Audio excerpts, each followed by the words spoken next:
ورباد نکړم د بادشاہ په بادشاہۍ ژوندونه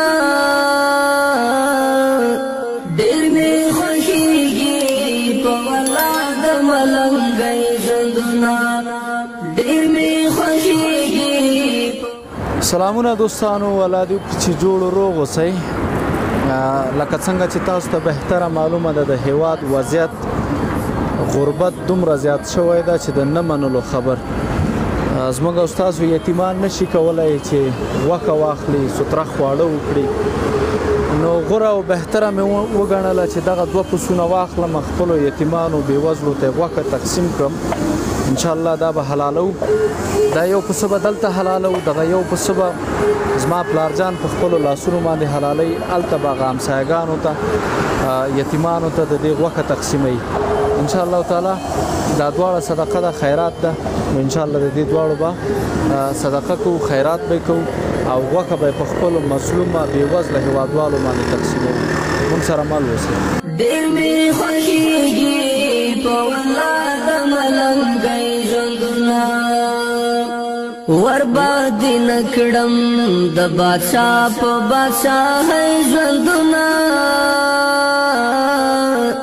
ډېر مې خوښېږي په والله د ملنګۍ ژوندونه ډېر مې خوښېږي په والله د ملنګۍ ژوندونه.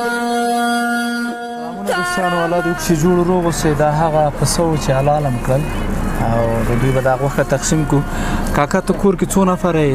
12 نفره یم. 12 نفره یې. د ګټې د څوک شته؟ نه، ګټې مې څوک نشته. یوازې ته یې؟ یوازې زه یم. ښه، تا ته به 2 برخې درکړم. صحیح ده کاکا؟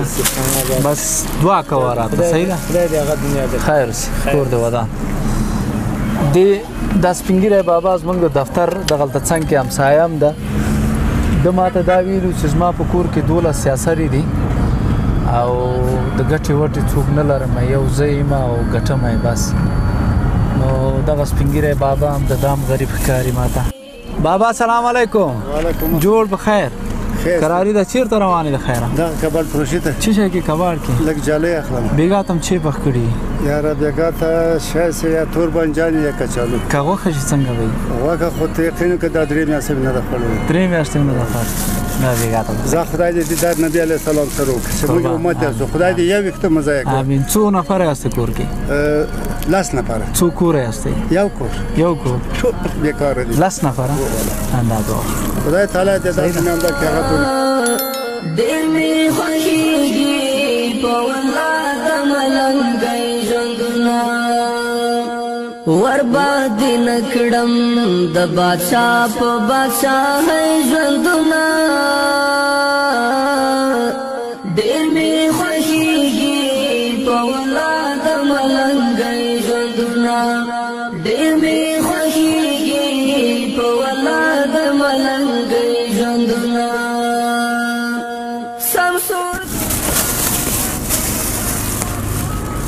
څو روپۍ د کار کړی نن وروره؟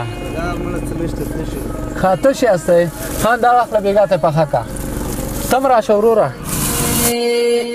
ډېر مې یادېږي د شپونکي او د شپېلۍ ژوندونه. بابا جوړې خیر کراري ده. څه شی خرڅوې؟ زړې خرڅوې؟ څو روپو کار دې کړی؟ ښه، څو نفره یاستئ کور کې؟ کور کې 4 نفره یاستئ. دغه بیګا ته یې پخوئ کې. صحیح ده؟ دا دعاګانې راته کوو. صحیح ده کاکا؟ خیر اوسې. د ملنګۍ ژوندونه ډېر مې خوښېږي په والله د ملنګۍ ژوندونه ورباد نکړم د بادشاہ په بادشاہۍ ژوندونه ډېر مې خوښېږي په والله د ملنګۍ ژوندونه. دوستانو خلاصه شوه. دا وګورئ د دغه ورور شونډې تاسو وکتل څومره وچې کلکې، څومره په بد حال باندې. یعنې داسې خلک شته دي چې غوښه خو بیخي پېژني نه. د دې ویشل یا تقسیمول ولې ضروري دي؟ یو سپین ږیری و، دغه بیچاره زوی پیدا شوی وای، ښځه مې راته وایي چې خیر ده د خره غوښه دې وي خو لږ راوړه چې زما زړه غوښې ته شوی ده. یعنې وضعیت دغه حد ته او دې قرار ته رسېدلی ده چې یوه خور یوه سیاسره د هغې اولاد کېږي، هغه د خپل خاوند ته وایي چې د خره غوښه دې خو غوښه دې وي لږ راته راوړه خیر ده چې زما زړه غوښې ته شوی ده. د دې دپاره د دغې غوښې د دغه تقسیمول ویشل ډېر ضروري دي. تاسې هم کوشش کوئ ورور، دغه خلکې چې دا په بازارونو کې ګرځي دا ټول مستحق دي. داسې سړی نشته چې د دوی په کور کې به 2000 روپۍ نقده سرمایه ایښي. دوی ته چې مریض پیدا کېږي په یو کور په بل کور باندې وځي نو نوځي 2000 روپۍ 1000 روپۍ راکړه چې مریض ته پرېږدي.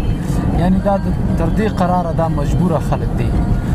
دا و دوستانو د نن ورځې برنامه، تر څو بیا زه ستاسو درانه چوپړ کې حاضرېږم. خدای رب وسپارم د الله په امان.